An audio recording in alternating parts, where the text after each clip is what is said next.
کہ وہ 72 حوروں کا جو بتایا گیا ہے مردوں کے لیے وہ کیا ہے، کیا وہ عیاشی نہیں ہے؟ وہاں پہ اور تو کچھ نہیں بتایا کہ نہ شاپنگ مال ہے نہ لائبریری ہے، عورتوں کے لیے کیا ہے؟ فار ایگزامپل میں بہت اچھے کام کرتی ہوں، سارے اسلام کے رول فالو کرتی ہوں، میں جنت میں جاؤں گی، مجھے وہاں کیا ملے گا؟ یہ تو بڑی غلط بات ہے۔ عورتوں کو بھی تو کوئی چوائس دیجئے نا، عورتوں کے لیے بھی کوئی اٹریکشن رکھیے، کیا عورتوں کا دل نہیں ہے؟ یہ کیا بات ہوئی؟ عورتوں کے لیے وہی شوہر، اگر شوہر کے ساتھ نہ بنتی ہو، بے شک بہت نیک ہو، لیکن اس دنیا میں شوہر نہ پسند ہو، کسی طریقے سے اس کے ساتھ جو ہے گزارا کر لیا، وہاں جا کے پھر وہی گلے پڑ جائے گا، یہ تو عجیب سی بات ہے۔ اور آپ لوگ 72 حوریں لے کے گھومیں گے، اور ہمارے یہاں تو مولوی بہت کہانیاں بتاتے ہیں 72 حوروں کی کہ کس طرح کی ہوں گی، ایسی حسین ہوں گی، ایسی ہوں گی، تو مطلب یہ تو بڑی ناانصافی ہے۔ آج کل اس طرح کے جتنے بھی ڈیبیٹس ہوتے ہیں اس میں ایک طرف مرد ہوتا ہے، دوسری طرف عورت ہوتی ہے۔ عورت کو ہر بات کہنے کی کھلی چھوٹ ہوتی ہے، لیکن مرد جب کچھ جواب دیتا ہے تو عورت کو بری لگ جاتی ہے، اور پھر وہی عورت کہتی ہے کہ آپ کو عورتوں سے بات کرنے کی تمیز نہیں ہے۔ بس یار بس میرا کی ہو گیا چیز ہے۔ میں نے بول دیا نا بس، ٹھیک ہے رکیے، اچھا نہیں لگتا، ٹھیک ہے نا، 1 گھنٹے کا ٹائم ہوتا ہے، یہ نکلے گا، ٹھیک ہے۔ ندا خان آپ مجھے صرف اتنا بتائیے، یہ لینگویج ہے، قاسم صاحب یہ کیسی لینگویج ہے؟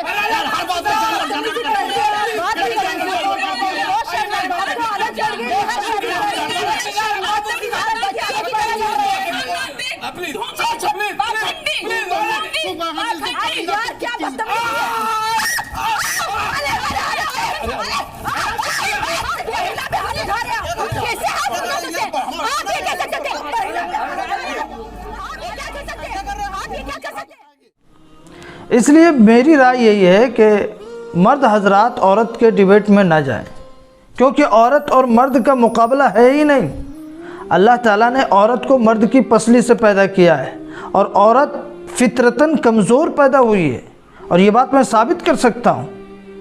انشاءاللہ اس کے بارے میں اگلی ویڈیو میں تفصیل سے بتاؤں گا۔ اب یہ عورت جو سوال کر رہی ہے کہ جنت میں مردوں کو 72 حوریں ملیں گی تو عورتوں کو کیا ملے گا، تو اس کا مقصد صرف اور صرف پیسے کمانا ہی ہے اور کچھ نہیں ہے۔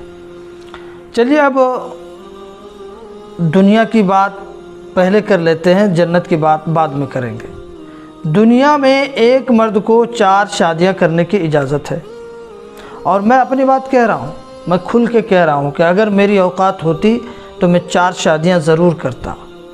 اب ایسی عورت سے پوچھئے کہ آپ کتنی شادیاں کرنا چاہتی ہیں، اور پھر اس کے چہرے کا آپ رنگ دیکھیے کیسے اڑتا ہے اس کے چہرے کا رنگ۔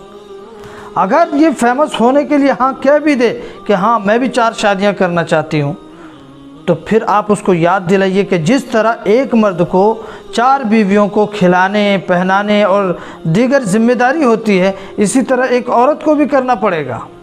پھر دیکھیے کیا جواب ملتا ہے۔ اب آگے بڑھتے ہیں جنت کی طرف۔ اب اس سے پوچھئے کہ جنت میں آپ کو کتنے مرد چاہیے، اور جب تک یہ جواب نہ دے دے تب تک آپ ڈیبیٹ میں آگے مت بڑھیے۔ میں یقین کے ساتھ کہتا ہوں کہ دنیا میں شاید ہی کوئی ایسی عورت ہوگی جو اس بات کا جواب محفل کے اندر دے گی۔ تو اب ذرا سوچئے کہ اس عورت کو اتنی شرم آتی ہے ایسی بات بولنے میں، تو جو ہمارا خالق ہے، مالک ہے، پروردگار ہے، کیا اس کو اس کا خیال نہیں ہے؟ اس عورت کو بھی پتا ہے کہ مجھے 1 سے زیادہ مرد نہیں چاہیے، بھلے ہی کتنا ہی دکھاوا کر لے، اور ہمارے رب کو بھی معلوم ہے کہ اس نے عورت کو کون سی فطرت میں پیدا کیا ہے۔ تو اللہ تعالیٰ کیوں کہے گا کہ جنت میں عورتوں کو 72 مرد ملیں گے؟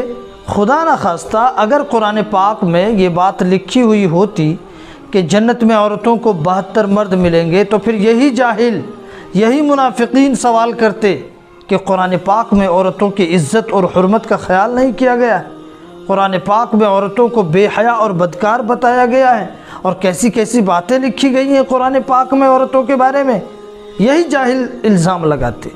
چلیے اب میں قرآن سے ہی گارنٹی دے رہا ہوں، جنت میں آپ جتنے مردوں کی خواہش کریں گی اور جس طرح کے مردوں کی خواہش کریں گی آپ کو ملیں گے، لیکن اس کے لیے ایک شرط ہے کہ جنت میں جانا ہوگا۔ اب جنت میں جانے کے لیے کیا کیا شرائط ہیں وہ پتہ کر لو اور اس پر عمل کرتی رہو۔ صرف شہرت کے لیے جنت کا مذاق اڑانے سے کیا جنت مل جائے گی آپ کو؟ اور اللہ تعالیٰ بھی جانتا ہے کہ کبھی کچھ بغیرت لوگ اس طرح کا سوال ضرور کریں گے، اس لیے اللہ تبارک و تعالیٰ نے اس کا جواب آج سے 1450 برس پہلے ہی دے دیا ہے۔ پارہ نمبر 24 سورہ حامیم سجدہ آیت نمبر 31 میں اللہ تعالیٰ فرماتا ہے وَلَكُمْ فِيهَا مَا تَشْتَهِي أَنفُسُكُمْ، جنت میں ہر وہ چیز تمہیں ملے گی جس کی تم خواہش کرو گے۔ تو 72 نہیں، 100 کی خواہش کرو گے، 200 500 مردوں کی خواہش کرو گے، مل جائیں گے، لیکن شرط وہی ہے کہ پہلے جنت میں جانا ہوگا، تبھی یہ ساری سویدھائیں آپ کو ملیں گی۔ جس اعتراض کا بھی آپ جواب جاننا چاہتے ہیں آپ کمنٹس میں بتا سکتے ہیں، ہم آگے اسلام پر لگائے گئے ہر اعتراض کا نہ صرف جواب دیں گے بلکہ اس جواب سے آپ مطمئن بھی ہو جائیں گے انشاءاللہ تعالی۔ ہمارے چینل کو سبسکرائب کریں۔ السلام علیکم ورحمۃ اللہ وبرکاتہ۔